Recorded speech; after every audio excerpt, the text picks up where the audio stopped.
Okay, let's review question 3 from the official SAT practice test number 1 from the calculator section.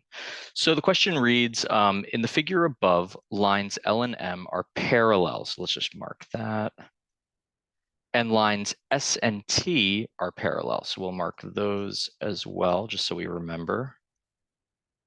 If the measure of angle 1 is 35 degrees, so let's fill that in. Let's always fill in the information that they give us.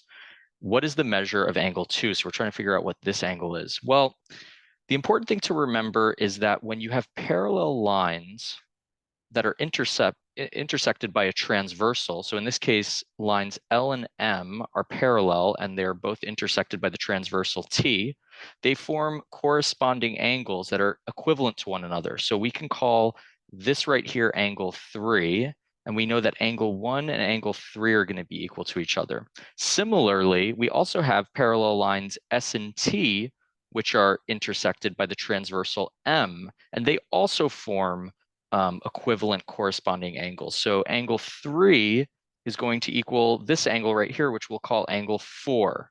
So all three of these angles, 1, 3, and 4, are 35 degrees. So we'll say this is 35 degrees. Okay, and we'll say that this right here is 35 degrees. So now we have angles 2 and 4. Well, M is a straight line, and there's 180 degrees in every straight line. And so that means that angles 2 and 4 are supplementary, meaning they add up to 180 degrees. So we can figure out what angle 2 is by taking 180 and subtracting 35 from it, which will give us 145 degrees. So our answer is D.